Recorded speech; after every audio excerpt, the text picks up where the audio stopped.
کال مل گئی تھی۔ وہ دھیمے لب و لہجے میں بات کر رہی تھی۔ آپ کب پہنچ رہے ہیں؟ وہ پوچھ رہی تھی۔ شارق زمان کا پورا وجود کان بن گیا۔ جی دونوں ہی ہیں۔ جی چائے دی ہے میں نے۔ جی اماں پاس ہی ہیں۔ اچھا جلدی آئیں۔ یک طرفہ گفتگو شارق زمان نے بغور سنی تھی۔ نواز اماں سے باتوں میں مصروف تھا، جبکہ اس کی پوری توجہ اس وجود کی طرف تھی۔ ریسیور رکھ کر وہ پلٹی تو سیدھی نظر شارق زمان کی طرف اٹھی، نظروں سے جا ٹکرائی۔ شارق زمان کی آنکھوں میں سلگتی مچلتی ایک عجیب سی کیفیت تھی۔ وہ لکدک رہ گئی۔ ایک نگاہ نظریں ہٹا کر دوبارہ سے دیکھا تو وہ اسی طرح ہی متوجہ تھا، انتہائی ریلیکس موڈ میں، بایاں بازو صوفے کی پشت پر پھیلائے، دائیں ہاتھ میں چائے کا مگ تھامے نویرا ایک دم پھر سلگ اٹھی۔ گرین لباس میں اس کی خوبصورت رنگت بہت نمایاں تھی، بلکہ کندن کی طرح دمک رہی تھی۔ اس نے انتہائی ناگواری سے شارق زمان کی نگاہوں میں دیکھا۔ نویرا کی آنکھوں کی برہمی بہت نمایاں تھی۔ شارق زمان نگاہ پھیر گیا۔ شارق زمان کی نگاہ پھیر لینے پر وہ مزید الجھی۔ یہ شارق بھائی ایسی حرکتیں کیوں کر رہے ہیں؟ ہو سکتا ہے یہ ان کا نارمل انداز ہو، میری ہی چھٹی حس غلط سمجھ رہی ہو۔ وہ الجھ کر خود کو ہی مورد الزام ٹھہرا گئی۔ اماں نبیل بھائی بس 5 منٹ میں پہنچ رہے ہیں، اس نے اماں کو بتایا تھا۔ اماں نے سر ہلایا۔ یقیناً نواز کی موجودگی میں نویرا کا اب بھلا کیا کام تھا؟ وہ باہر کی طرف لپکی۔ بیٹھو نویرا۔ شارق زمان اسے باہر نکلتے دیکھ کر ایک دم کہہ اٹھا۔ وہ چونک کر رکی۔ نہیں شارق بھائی، مجھے کچن میں کچھ کام ہے، آپ پلیز اماں سے باتیں کریں۔ شارق کا یوں روکنا اسے حقیقت میں ناگوار گزرا تھا، تاہم لہجے پر قابو پا کر اس نے وہاں موجود سائڈ تپائی پر رکھی دال کی ٹرے اٹھا کر کچن میں چلی آئی۔ شارق بھائی کی ان حرکتوں کا کیا مطلب ہے؟ آخر وہ کہنا کیا چاہتے ہیں؟ ٹرے سلیب پر پٹکتے وہ کتنی دیر تک ساکت کھڑی رہی۔ آخر مجھے شارق بھائی کی نظروں کی ناگواری بار بار اتنی شدت سے کیوں محسوس ہو رہی ہے؟ وہ اب سنجیدگی سے سوچ رہی تھی۔ وہ گزشتہ تمام ملاقاتیں یاد کرنے لگی۔ یہ ملاقات سلام دعا سے زیادہ نہ تھی، ایک آدھ نظر کے تبادلے کے سوا کچھ نہ تھا۔ اس لیے تو وہ لاشعوری طور پر شارق زمان کی کم گو شخصیت سے متاثر تھی۔ ان کے اندر کی تلخی کا راز جانے کی جستجو سینے میں اکثر سر اٹھاتی تھی۔ ابھی کل ہی کی تو بات تھی کہ جب اس کے دل میں شارق زمان کے ہونٹوں پر مسکراہٹ بکھیرنے کی خواہش بھی ابھری تھی، اپنی خوشیاں اسے دے کر اس کے دکھ لے۔ مگر اب ہو سکتا ہے میرا وہم ہو، جس بات سے مجھے تکلیف پہنچ رہی ہے ہو سکتا ہے وہ ان کی عادت ہو۔ میں کون سا ان کو بہت گہرائی سے جانتی ہوں۔ اس نے پھر کوئی توجیہ نکالی۔ تھوڑی دیر میں نبیل بھائی بھی پہنچ گئے۔ وہ ان دونوں کو لے کر اپنے کمرے میں چلے گئے اور اماں کچن میں چلی آئیں۔ تم کھانے پینے کا بندوبست کرو، ہو سکتا ہے نبیل انہیں کھانے پر روک لے۔ پھر تو دال چاول نہیں پکاؤں، کوئی اور چیز بنا لیتی ہوں۔ یہ بھی اچھا ہے، ساتھ میں دال چاول بھی پکا لو۔ صبح نبیل خاص طور پر کہہ کر گیا تھا کہ کتنے دن ہو گئے ہیں دال چاول کھائے ہوئے۔ اماں نے کہا تو وہ سر ہلا کر فریج کی طرف بڑھی۔ فریج میں چکن بھی تھا اور چھوٹا گوشت بھی۔ وہ سوچنے لگی کہ تھوڑے سے وقت میں آرام سے کون سی چیز بن سکتی ہے۔ پھر کچھ سوچ کر اس نے دونوں گوشت نکال لیے۔ دال گوشت کے ساتھ اس نے روٹیاں بنا لی، البتہ چکن پلاؤ ساتھ ضرور بنایا تھا۔ سلاد، رائتا، میٹھے میں کسٹرڈ بنایا تھا۔ جلدی میں وہ صرف یہی کر سکتی تھی۔ دوپہر ڈھل چکی تھی۔ کھانا ٹیبل پر لگا، اس نے اماں کو اندر بھیجا تاکہ وہ ان کو کھانے پر بلا لائیں۔ وہ پانی کا جگ بھر کر ٹیبل پر لائی جب اماں کے ساتھ وہ تینوں آ گئے۔ اتنا اہتمام، ہم مہمان تھوڑی ہیں، آپ نے تو چچی اماں تکلف کر ڈالا، نواز ٹیبل دیکھ کر کہہ رہا تھا۔ اماں ہنس دی۔ ابھی کہاں اہتمام کیا ہے، نویرا جلدی میں صرف یہی بنا سکی۔ وہ ایک طرف کھڑی اماں کی بات پر مسکرا دی۔ وہ لوگ بیٹھ گئے۔ چکن پلاؤ، دال گوشت، زبردست، مزہ آ گیا۔ دال چاول کے ساتھ گوشت نبیل بھائی کے محبوب غذا تھی۔ ڈونگے سے ڈھکن اٹھا کر وہ خوش ہو رہے تھے۔ ہماری نویرا سے اچھا دال گوشت اور چکن پلاؤ کوئی اور بنا ہی نہیں سکتا، نبیل باری باری شارق اور نواز کے لیے کھانا نکالتے ہوئے بتا رہا تھا۔ آؤ نویرا، ادھر کیوں کھڑی ہو، بیٹھ کر کھانا کھاؤ۔ ایک تو نواز فاروق کی موجودگی میں شارق کی وجہ سے وہ انکار کر گئی۔ میں کھا چکی ہوں، پلیز آپ لوگ کھائیں، اس نے سلیقے سے معذرت کی۔ شارق زمان نے سر اٹھا کر دیکھا۔ تم ہمارے ساتھ کھانا نہیں چاہتے یا پھر نواز کی موجودگی میں پرہیز کر رہی ہو؟ بظاہر مذاق تھا، جیسے کوئی بھی کزن تفنن کرتا ہے، مگر نویرہ کو اماں اور نبیل بھائی کی موجودگی میں بالکل بھی اچھا نہیں لگا۔ ایسی تو کوئی بات نہیں، اسے کچھ تو کہنا ہی تھا۔ نواز اس کی طرف دیکھ کر مسکرا دیا۔ ہمارے بزرگوں کا ادب و لحاظ رکھنے والے ہیں، چاہے وہ نواز ہو یا پھر نویرہ، چچا زاد ہونے کی حیثیت سے بھی ایک اٹوٹ تعلق ہے۔ پھر جو نیا تعلق بنا ہے وہ اپنی جگہ مسلم ہے۔ اماں نے بھی شارق کی بات کا جواب دیا تھا۔ وہ ایک لہجہ کو لاجواب ہو گیا۔ پھر تو دونوں کو پردے میں بٹھا دینا چاہیے آپ کو، مسکرا کر وہ پھر کہہ رہا تھا۔ اماں کے ساتھ نبیل بھی ہنس دیا۔ اب ایسی بھی بات نہیں، منگیتر سے بڑھ کر یہ دونوں کزن ہیں۔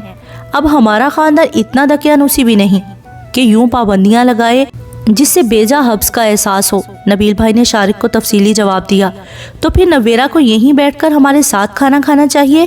چچی اماں اور نبیل کو کوئی اعتراض نہیں، شارق نے خود ہی کہا تھا۔ اماں اور نبیل بھی خاموش رہے۔ نویرہ کو شارق کا یہ رویہ سمجھ میں نہیں آ رہا تھا۔ وہ ایسا کیوں کر رہا ہے؟ بات اعتراض کی نہیں، بات شرم و حیا اور رکھ رکھاؤ کی ہے۔ پلیز آپ لوگ تکلف مت کریں، اماں کسی چیز کی ضرورت ہو تو مجھے آواز دے لیجیے گا۔ شارق کو جواب دے کر اس نے اماں کو بھی کہا اور پھر وہاں سے نکل آئی۔ نواز نے معنی خیز انداز میں شارق زمان کو آنکھوں ہی آنکھوں میں تاڑا، جیسے کہہ رہا ہو اسے کہتے ہیں شرم و حیا اور رکھ رکھاؤ۔ اس کے ہونٹوں پر مسکراہٹ تھرک رہی تھی۔ شارق نے سر جھٹکا۔ واقعی شرم و حیا اور رکھ رکھاؤ یہی ہے۔ کھانا کھاتے ہوئے وہ مسلسل اسی بارے میں سوچ رہا تھا۔ کالج سے واپسی پر علی اسے گھر لے جانے کی بجائے پھپھو کے ہاں لے آیا۔ اس نے بہت منع کیا، امی کی ناراضی کا ڈراوا بھی دیا، لیکن وہ بھی اپنی منمانی کر کے ہی رہا۔ فرح پھپھو کے ہاں آ کر بھی اپنی امی کی ناراضی کے خوف سے ہولتی رہی۔ انکل اور وقار بھائی تو آفس میں تھے۔ ہادی، آپی اور پھپھو کے علاوہ ستارہ باجی بھی تھی، جو آج ہی میں کے آئی تھی۔ پھپھو اسے اتنے عرصے بعد اپنے گھر میں دیکھ کر بہت خوش ہوئی تھی۔ اس کی خوب آؤ بھگت ہو رہی تھی۔ دوپہر کے کھانے کے بعد اس نے علی کو واپس چلنے کا کہا تو پھپھو نے سختی سے منع کر دیا۔ کوئی ضرورت نہیں اتنی جلدی جانے کی، 3 مہینے بعد تم یہاں آئی ہو اور اتنی جلدی جانے کے لیے تیار بھی ہو گئی۔ فرح نے بیچارگی سے پھپھو کو دیکھا۔ امی کا خوف نہ ہوتا تو ضرور رکتی، مگر اب وہ کیا بتاتی کہ امی پھپھو اور ان کی فیملی سے کتنا خار کھاتی ہیں۔ آپ کو بتایا تو ہے کہ یہ علی کا بچہ مجھے سیدھا کالج سے یہاں لایا ہے۔ امی پریشان ہو رہی ہوں گی، 3 گھنٹہ چل رہا ہے۔ علی کی طرف شکایتی انداز سے دیکھتے ہوئے اس نے کہا تو پھپھو نے ایک دم علی کی طرف رخ کیا۔ علی تم گھر چلے جاؤ، فرح آج یہیں رہے گی، میں سعید سے فون پر بات کر لوں گی، کل تمہارے پھپھا یا وقار کوئی بھی چھوڑ آئے گا۔ انہوں نے فوراً ہی اس مسئلے کا حل نکال لیا۔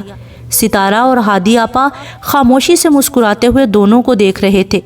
فرح تو پھپھو کے اس نئے آرڈر پر پھونچکا سی رہ گئی۔ نہیں پھپھو، پھر کسی دن آ جاؤں گی، آج نہیں۔ یوں بغیر بتائے چلے آنے پر امی بہت خفا ہوں گی، اور مزید رکنے پر نہ بابا نہ۔ اس نے جلدی سے نفی میں سر ہلایا۔ ہادی مجھے موبائل دو، میں خود طاہرہ سے بات کر لیتی ہوں کہ فرح آج یہیں رکے گی۔ انہوں نے نیا حکم دیا تو فرح علی کو دیکھنے لگی۔ وہ مسکرا رہا تھا۔ ہادی آپا نے موبائل میں نمبر ڈائل کر کے پھپھو کو تھمایا تو فرح خاموشی سے دیکھنے لگی۔ امی پھپھو اور ان کی فیملی کو سخت ناپسند کرتی تھی، اور فرح کو اس بات کا اچھی طرح اندازہ تھا کہ اگر وہ یہاں رک گئی تو امی کا موڈ سخت خراب ہو جائے گا۔ لیکن پھپھو سے بحث کون کرے؟ وعلیکم السلام، کیسے ہو سمان بیٹا؟ سمان بھائی کا نام سن کر فرح حیران ہو گئی کہ وہ تو اس وقت آفس میں ہوتے ہیں لیکن آج گھر پر تھے۔ الحمدللہ میں بالکل ٹھیک ٹھاک ہوں، تم سناؤ طاہرہ کہاں ہے؟ وہ پوچھ رہی تھی اور فرح خاموشی سے انہیں دیکھ رہی تھی۔ ارے اس میں پریشانی والی کون سی بات ہے؟ فرح اور علی ادھر ہے میرے ہاں، بچے ہیں خیال نہیں رہا، پہلے فون کرتے۔ فرح تو ابھی بھی پریشان ہو رہی ہے۔ یہ لو خود بات کر لو۔ انہوں نے موبائل فرح کو تھما دیا۔ السلام علیکم بھائی۔ پھپھو کی یک طرفہ گفتگو سے وہ کچھ نہ کچھ تو سمجھ ہی گئی تھی۔ میں نے علی کو منع بھی کیا تھا، وہ مان ہی نہیں رہا تھا۔ میں نے اسے کہا بھی تھا کہ امی کو کم از کم فون کر کے ہی اطلاع دے دے، لیکن کہہ رہا تھا کہ امی سے جوتے کھانے کا اس کا کوئی ارادہ نہیں۔ فرح نے جوں کہ توں علی کے الفاظ سامان کو پہنچائے۔ پھپھو نہیں آنے دے رہی، کہہ رہی ہیں آج یہیں رکو۔ اس نے پھپھو کی طرف دیکھا، وہ اس کی طرف ہی متوجہ تھی۔ فوراً موبائل اس سے لے لیا۔ فرح یہاں رکے گی، علی کو بھیج دیتی ہوں، اتنے عرصے بعد اگر غلطی سے وہ آ گئی ہے تو کیا ہوا؟ بس میں نے کہہ دیا ہے کل تمہارے پھپھا یا وقار چھوڑ جائیں گے. بیگ اس کے پاس ہے, یونیفارم بھی ہے, یہیں سے کالج چلی جائے گی. اگر مگر کچھ نہیں. میں نے طاہرہ کو اطلاع دینے کے لیے کال کی تھی. خیر وہ بات نہیں کرنا چاہتی تو اور بات ہے, تم اسے اطلاع دے دو. اچھا ٹھیک ہے, اللہ حافظ. پھپھو نے موبائل بند کر کے ہادی آپا کو تھماتے ہوئے فرح کو دیکھا. سامان کو کہہ دیا ہے میں نے, آج تم یہیں رہو گی. طاہرہ سے وہ خود ہی بات کر لے گا. اب آرام سے بیٹھو, تمہارا اپنا گھر ہے, اتنی پریشان کیوں ہو رہی ہو؟ پھپھو کی بات پر وہ کچھ پرسکون ہو گئی. اسے پتا تھا کہ اب سامان بھائی امی کو سمجھا لیں گے. پھر پھپھو میں جاؤں؟ علی نے پوچھا تو پھپھو نے سر ہلا دیا. علی تو ہر ہفتے ایک چکر لگا لیتا ہے, لیکن تمہیں تو مہینوں گزر جاتے ہیں یہاں قدم رکھے. ہر بار میں تایا ابو اور سامان کو کہتی ہوں تمہیں بھی ساتھ لائیں, مگر نہ جی. اب علی کو میں نے کہا تھا, شکر ہے کہ آج اسے خیال آ ہی گیا. ہادی آپا نے کہا تو وہ ہنس دی. وہ اچھی طرح سے علی کی چالاکی سمجھ گئی تھی. علی کے چلے جانے کے بعد وہ کچھ دیر پھپھو کے ساتھ باتیں کرتی رہی. پھر پھپھو لیٹنے چلی گئیں تو وہ ستارہ باجی کے ساتھ ان کے کمرے میں آ گئی. پچھلے ہفتے اتوار کو ہم سب چھوٹے ماموں کے ہاں گئے تھے. انہوں نے کھانے پر انوائٹ کیا تھا. نوشین تو شرمائی لجائی رہی, لیکن زرش نے خوب نوشین کا ریکارڈ لگایا. ستارہ باجی مسکرا کر بتا رہی تھی. جب اچانک چلتے چلتے ان کی اسٹڈی ٹیبل کے قریب آ کر رک گئی. شادی سے پہلے بھی ستارہ کا کمرہ ایسے ہی تھا اور اب بھی. ستارہ سب سے چھوٹی ہونے کی وجہ سے گھر بھر کی لاڈلی تھی. شادی کے بعد سسرال کی بھی لاڈلی بن گئی تھی. وہ ان کی اسٹڈی ٹیبل پر پڑی کتابیں کھنگال رہی تھی کہ کتاب میں سے ایک صفحہ نکل کر ٹیبل پر گر گیا. جیسے ہی فرح نے وہ پیج اٹھایا تو ستارہ نے پیچھے سے جھانک کر کہا, کیا دیکھ رہی ہو؟ کچھ نہیں, کتابیں دیکھ رہی تھی. آپ کے پاس شاعری کا اچھا خاصا مجموعہ ہے. وہ صفحے کی تہیں کھول ہی رہی تھی کہ اچانک ستارہ نے اس کے ہاتھ سے صفحہ کھینچ لیا. یہ بہت خاص صفحہ ہے, تمہارا دیکھنا منع ہے. انہوں نے ایک دم صفحہ اپنی مٹھی میں بھینچ لیا. فرح نے حیران ہوتے ہوئے کہا, کیوں؟ ایسی بھی اس میں کیا بات ہے جو میں نہیں دیکھ سکتی؟ فرح کو ستارہ کی حرکت سے تجسس ہوا. شرارتاً چھیڑا تو ہنس دی. بہت خاص ہے, کچھ ہجر کی کہانی ماہتاب کی زبانی ہے, تمہاری سمجھ میں نہیں آئے گی. وہ اسے شرارتی نظروں سے دیکھتے ہوئے کہہ رہی تھی. ہو سکتا ہے قادر بھائی سے متعلق کوئی سیکرٹ ہو, اس نے سوچا. ستارہ کی ایک شاعری کی ڈائری اٹھا کر ورق گردانی کرنے لگی. اچانک اس کا ذہن الجھ گیا. یہ رائٹنگ, اسے یاد کر کے بھی کچھ یاد نہ آیا. ستارہ آپی, آپ کی لکھائی تو بہت پیاری ہے, جیسے صفحے پر موتی پرویا ہوا ہو. ساتھ بھی یہی کہتا ہے, بلکہ اسے تو میری رائٹنگ اتنی پسند ہے کہ جب بھی میں اسے خط لکھتی ہوں تو جواباً میری رائٹنگ کی تعریف میں خط لکھنا نہیں بھولتا. اور اس کے تعریفی خطوط پڑھ کر قادر بہت ہنستے ہیں. قادر کی لکھائی اتنی صاف نہیں ہے, وہ بھی میری رائٹنگ کو بہت پسند کرتے ہیں. سعد بھائی کب تک واپس لوٹیں گے؟ کتابیں چھوڑ کر وہ بستر پر آ بیٹھی. ستارہ بھی اس کے قریب چلی آئی. امی کہتی ہیں جلدی آ جائیں, لیکن بھائی کا ارادہ ابھی چند ماہ وہاں رکنے کا ہے. وہ وہاں مزید کچھ پریکٹس کرنے کے موڈ میں ہیں. زباریہ بھابی کے علاوہ یہ دوسرا بندہ ہوگا جو ہمارے خاندان میں ڈاکٹر ہوگا.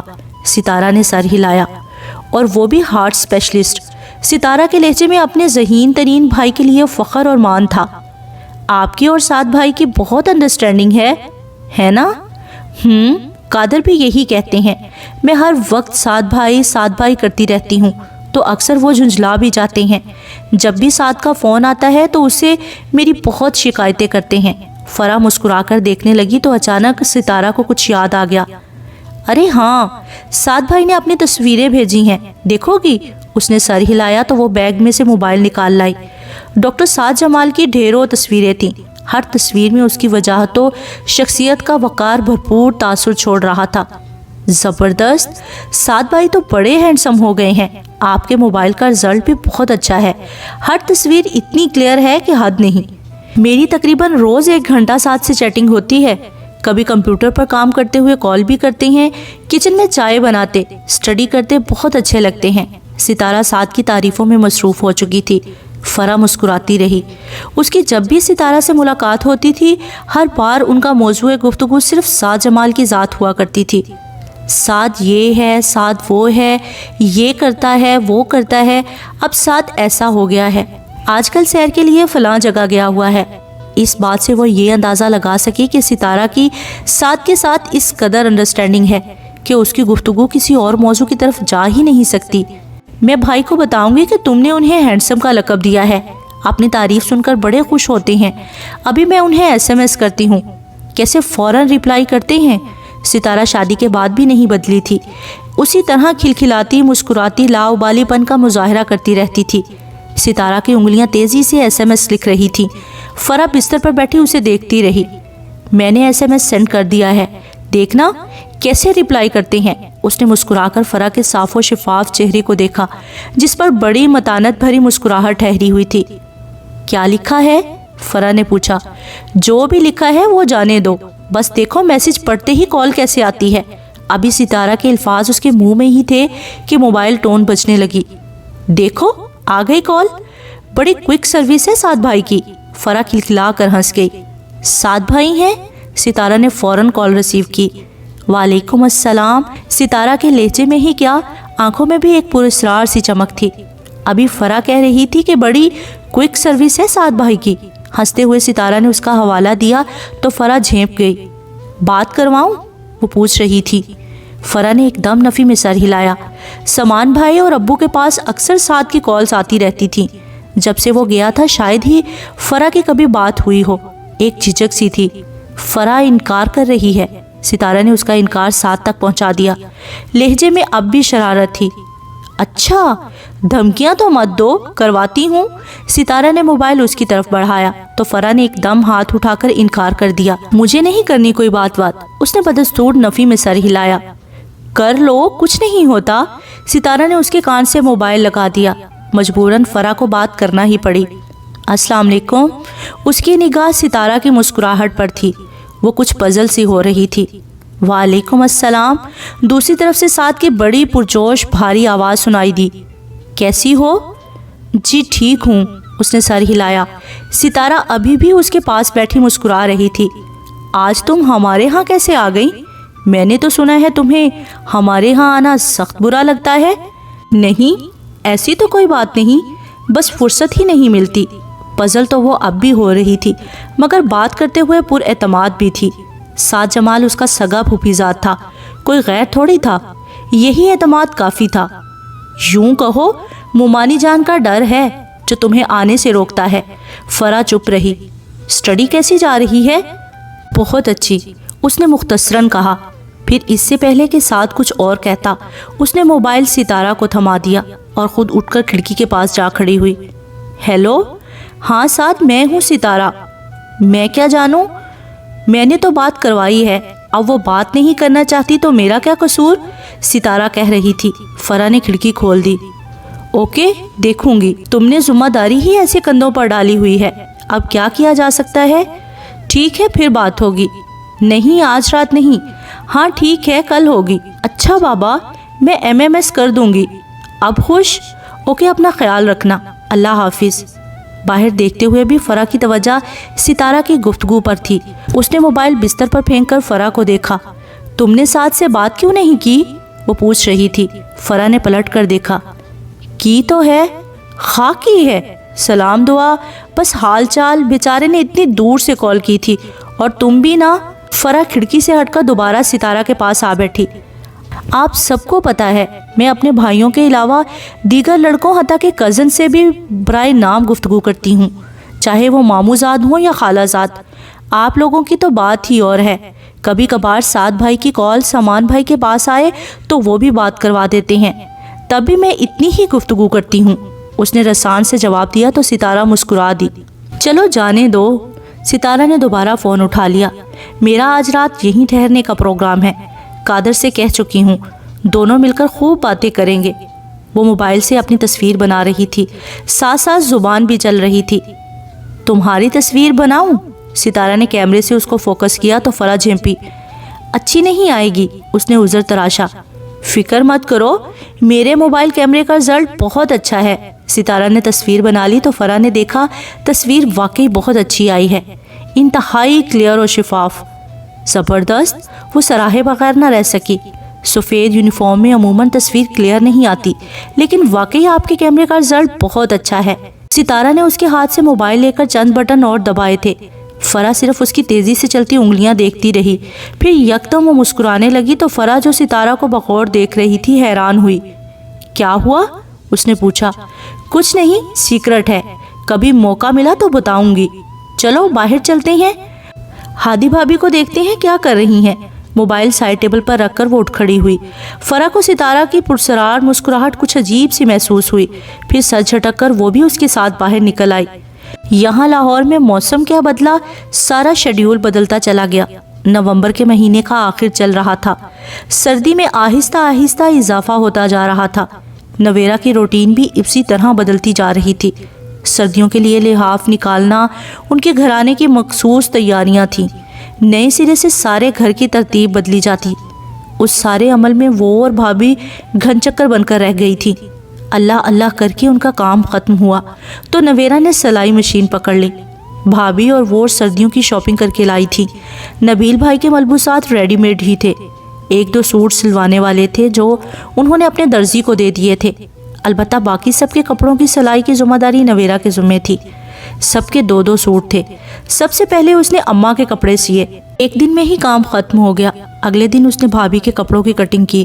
اپنے اور گڑیا کے کپڑوں کے لیے اسے کچھ میٹیریل خریدنا تھا. اس نے بھابھی کو کہا تو انہوں نے اسے رمشا کو فون کر کے بلوا کر ساتھ جانے کو کہا. پتہ نہیں وہ فارغ بھی ہوگی کہ نہیں، تم فون کر کے دیکھ لو، ہو سکتا ہے کہ فارغ ہی ہو. گڑیا کی طبیعت کچھ ٹھیک نہیں ہے، ورنہ میں خود ہی چلتی. گڑیا کو آج کچھ بخار تھا. نویرا نے فون کیا تو رمشا نے ہی ریسیو کیا. سلام دعا کے فوراً بعد وہ مطلب پر آ گئی. رمشا، مجھے بازار جانا ہے، گڑیا کی طبیعت ٹھیک نہیں، بھابھی نہیں جا رہی. تم اگر فارغ ہو تو رضا کے ساتھ چلی آؤ، دونوں مل کر چلتی ہیں. فارغ تو میں ہوں لیکن رضا. اچھا آپ ایسا کریں، میں رضا کو بتاتی ہوں کہ آپ کی کال ہے، اسے کہیے گا تبھی میں آ سکوں گی. ٹھیک ہے، بلاؤ اسے، میں خود بات کر لیتی ہوں، نویرا نے کہا تو وہ ہولڈ کرنے کا کہہ کر چلی گئی. 5 منٹ میں رضا لائن پر آ گیا. سلام دعا کے بعد جب نویرا نے اسے رمشا کو ساتھ لانے کا کہا تو اس نے ایک دم انکار کر دیا. آئی ایم سوری، میں نہیں آ سکتا، مجھے نواز بھائی کے پاس ان کی اکیڈمی جانا ہے. صاف کہو تم رمشا کی وجہ سے انکار کر رہے ہو. رمشا سے اس کی بیزاری سارا خاندان ہی جانتا تھا. یوں ایک دم رضا کے انکار کر دینے سے اس نے بھی کہہ دیا. نہیں، انکار تو نہیں ہے، یہ تو آپ رمشا سے ہی پوچھ لیں. نواز بھائی کی اکیڈمی جانے کی سزا ابو کے ذریعے اس کی نافذ کردہ ہے. ذرا بھی تاخیر ہو جائے تو نواز بھائی فوراً ابو کو رپورٹ کر دیتے ہیں، اور آپ اچھی طرح جانتی ہیں میں ابو کو کبھی شکایت کا موقع نہیں دینا چاہتا. اس کا لہجہ اگرچہ تلخ تھا مگر سچا تھا. نویرا چپ ہو گئی. ٹھیک ہے، تم 5 منٹ نکال کر اکیڈمی جاتے ہوئے رمشا کو ہمارے ہاں چھوڑ بھی تو سکتے ہو. ہم دونوں بآسانی جا سکتی ہیں. پلیز اچھے بھائی ہونا، انکار نہیں کرنا. میرا آج بازار جانا بہت ضروری ہے، ورنہ پھر کتنے دن لگ جائیں گے. اچھا میں دیکھتا ہوں. نہ چاہتے ہوئے بھی وہ مان گیا. وہ نویرا کو انکار نہیں کر سکتا تھا، یہ تو وہ بھی جانتی تھی. ٹھیک 15 منٹ کے بعد گیٹ پر رضا کی بائک کا ہارن سنائی دینے لگا. اماں گیٹ کھولنے گئی. رضا باہر سے ہی چلا گیا. البتہ رمشا ساتھ ضرور تھی. تھینک گاڈ تم آئی، ورنہ تو رضا سے کچھ بعید نہیں تھا. رمشا سے ہاتھ ملاتے ہوئے وہ کہہ رہی تھی. رمشا نے بغور دیکھا. اس دن رضا سے جھڑپ کے بعد اس کا دل نویرا سے مزید اچاٹ ہو گیا تھا. مگر ایسا بھی کیا ہے اس میں جو مجھ میں نہیں؟ وہ بغور جائزہ لے رہی تھی. رضا کے لیے اسے 5 منٹ برداشت کرنا ناممکن تھا. کہاں وہ نویرا کے کہنے پر اسے چھوڑنے چلا آیا تھا. وہ تو شکر تھا کہ وہ باہر سے چلا گیا، ورنہ وہ ضرور کچھ الٹا سیدھا بولتی. رضا کی توجہ 1 منٹ بھی نویرا کی طرف مبذول ہو اسے برداشت کرنا مشکل ہو جاتا. نویرا چادر اچھی طرح اپنے ارد گرد لپیٹے بیگ کندھے پر ڈالے تیار تھی. کچھ کھاؤ پیو گی؟ بھابھی نے پوچھا تو رمشا نے نفی میں سر ہلا دیا. آؤ پھر چلتے ہیں، 3 بج رہی ہیں، بازار میں بھی کچھ وقت لگے گا، شام سے پہلے گھر بھی آنا ہے. نویرا نے شاپنگ بیگ تھام لیا جس میں سوٹوں کی کترنے اور کٹنگ پیس تھے جن پر چھپائی بھی کروانی تھی اور کچھ میچنگ کا میٹیریل بھی خریدنا تھا. بازار پہنچ کر نویرا نے کپڑوں پر چھپائی کروائی، پھر متعلقہ میٹیریل لیا جن میں نلکیاں، لیسیں، دھاگے وغیرہ شامل تھے. اس کے بعد اس نے چند اور ضروری میچنگ کی چیزیں لیں. ان سب میں انہیں 2 گھنٹے لگ گئے. مجھے اپنے کالج کی جرسی اور شال خریدنی ہے، ساتھ میں گھریلو استعمال کے 1-2 سوٹ لینے ہیں. مارکیٹ کے اندر چلتے ہیں، وہاں اچھی ورائٹی ملتی ہے. رمشا کی بات پر وہ دونوں مارکیٹ کے اندر آ گئی تھی. اس نے اپنی خریداری کی۔ ایک جرسی کی بجائے 2 جرسیاں لیں۔ شال کے علاوہ جوتے اور گھریلو سوٹ اور دیگر کاسمیٹکس کی روزمرہ کی اشیاء لی تھیں۔ یہاں سے کیا لینا ہے؟ نویرا کا خیال تھا کہ وہ سب کچھ خرید چکی ہے، لیکن اسے جینٹس کی دکان میں داخل ہوتے دیکھ کر وہ رک گئی۔ آپ آئیں نا، مجھے رضا کے لیے کچھ چیزیں لینی ہیں۔ پھپھو نے پیسے دیے تھے کہ لے آنا۔ اس نے رضا کے لیے 3 شرٹس اور جینس لیں، اس کے علاوہ کفلنگس اور 2 ٹائیوں کے ساتھ ٹائی پن بھی۔ وہاں ان کو کافی وقت لگا۔ رمشا کو کوئی بھی چیز پسند نہیں آ رہی تھی۔ اپنی شاپنگ اس نے منٹوں میں کی تھی، لیکن رضا کے لیے ہر چیز وہ دیکھ بھال کر لے رہی تھی۔ اس کے ہر انداز میں رضا کے لیے بے پناہ محبت جھلک رہی تھی۔ نویرا دل ہی دل میں متاثر ہوئی۔ سارا کچھ پیک کروا کر وہ دونوں وہاں سے نکل آئیں۔ رضا کے لیے رمشا نے ہر چیز اپنی پسند سے لی تھی۔ بعض چیزوں کے لیے نویرا نے بھی مشورہ دیا تو پسند آنے کے باوجود رمشا نے وہ چیزیں نہیں لی تھی۔ یہ بات نویرا نے بھی محسوس کی تھی، مگر اس نے ٹوکا نہیں تھا کہ ان معاملات میں بعض لڑکیاں حد سے زیادہ جذباتی ہوتی ہیں، اور رمشا کی رضا سے نسبت اور محبت سارا خاندان جانتا تھا۔ بہت لکی ہے رضا، جسے تم جیسی محبت کرنے والی لڑکی مل رہی ہے، ٹیکسی کی تلاش میں ادھر ادھر دیکھتے نویرا نے کہا۔ رمشا کے ہونٹوں پر ایک زہریلی مسکراہٹ آ ٹھہری۔ تلخی سے نویرا کو دیکھا اور پھر سختی سے ہونٹوں کو بھینچ گئی۔ مبادہ کچھ تلخ نہ کہہ دے۔ کاش یہ حقیقت رضا بھی جان لے، وہ سراب کے پیچھے بھاگ رہا ہے۔ کاش میں اسے بتا سکتی۔ رمشا نے اپنے لب بھینچ لیے تھے۔ نویرا نے بخوبی محسوس کیا کہ اسے کچھ عجیب سا محسوس ہوا تھا، لیکن رضا بھی کم عمر اور جذباتی سا لڑکا ہے۔ وقت کے ساتھ ساتھ اس میں ٹھہراؤ آ جائے گا۔ تم اس کے متعلق ٹینشن نہ لیا کرو۔ بہت سے لڑکے شروع میں اس طرح رشتے طے ہو جانے پر شاکی ہوتے ہیں، مگر پھر رفتہ رفتہ حقیقت کو قبول کر لیتے ہیں۔ وہ بھی کر لے گا۔ رمشا کے چہرے کی تلخی اور لب بھینچ لینے سے نویرا بھی سمجھی کہ وہ ہرٹ ہوئی ہے، اسی لیے اسے سمجھانے لگی۔ ایک بات طے ہے نویرا آپی، میرے اور رضا کے درمیان جس نے بھی آنے کی کوشش کی نا، تو میں اس کے ساتھ بہت برا کروں گی۔ میں کسی چیز پر صبر کرنے والی لڑکی نہیں ہوں۔ جو چیز میری ہے وہ بس میری ہے، کسی دوسرے وجود کی مداخلت گوارا نہیں کروں گی۔ رضا جن خیالوں میں زندگی گزار رہا ہے اور جن آسمانوں میں اڑ رہا ہے، اسے کہہ دیجئے گا کہ اس سراب سے نکل آئے، ورنہ منہ کے بل گرے گا۔ اس کی آواز رند گئی۔ نویرا نے ایک گہری سانس لی۔ اسے رمشا پر ترس بھی آیا اور پیار بھی، تاہم اس نے کچھ بھی کہنے سے اجتناب کیا کہ اس کی مزید حوصلہ شکنی نہ ہو۔ سڑک پر کوئی سواری نہیں مل رہی تھی۔ مغرب کی اذان وہیں کھڑے کھڑے ہو گئی۔ آہستہ آہستہ اندھیرا بھی پھیلنے لگا تو نویرا پریشان ہو گئی۔ اف، اتنی دیر ہو گئی، نماز بھی قضا ہو گئی ہے، اب نہ جانے کب سواری ملے گی۔ یہاں سے تو شاید ممکن نہیں ہے۔ چلیں مین روڈ پر چلتے ہیں، شاید کوئی سواری مل جائے۔ رمشا کی بات پر اس نے سر ہلایا۔ تھوڑا تھوڑا کر کے بھی ان کے پاس کتنا سامان ہو گیا تھا۔ ابھی وہ دونوں مین روڈ پر پہنچی ہی تھی کہ ایک گاڑی ان کے سامنے آ کر رکی۔ تم دونوں یہاں اس وقت؟ کھڑکی کے شیشے سے جھانکتے چہرے کو دیکھ کر دونوں ایک لمحے کو پزل ہوئیں، پھر سنبھل بھی گئیں۔ یہاں شارق زمان کو دیکھ کر دونوں ہی حیران تھی۔ آپ؟ وائٹ چادر میں نویرا کا کچھ چہرہ چھپا ہوا تھا، جبکہ رمشا کا چہرہ نمایاں نظر آ رہا تھا۔ شاید اسی لیے شارق زمان کے لیے انہیں پہچاننا آسان ہو گیا، ورنہ وہ اکیلی ہوتی تو وہ انہیں کبھی نہ پہچانتا۔ یہاں کیوں کھڑی ہو تم دونوں؟ ہم شاپنگ کے لیے آئی تھی، سواری نہیں مل رہی تھی، اسی لیے یہاں آ گئے کہ شاید کوئی سواری مل جائے۔ نویرا خاموش رہی۔ رمشا نے ہی بتایا۔ اکیلی آئی تھی؟ وہ پوچھ رہا تھا۔ رمشا نے سر ہلایا۔ آؤ بیٹھو، میں ڈراپ کر دوں گا۔ شارق نے رخ موڑ کر پچھلا دروازہ کھول دیا، ساتھ ہی فرنٹ ڈور بھی۔ تم آگے بیٹھ جاؤ، میں پیچھے بیٹھ جاتی ہوں۔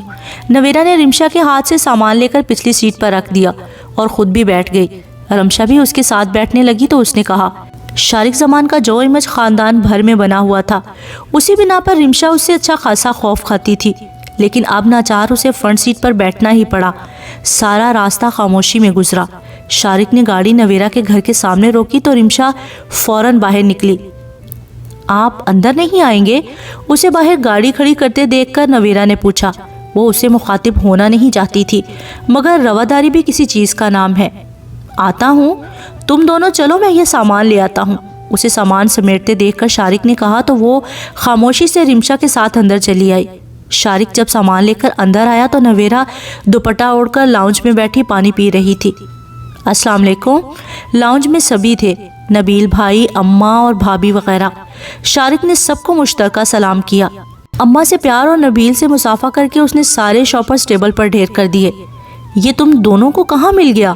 نبیل بھائی نے حیران ہوتے ہوئے نویرہ کو دیکھ کر پوچھا۔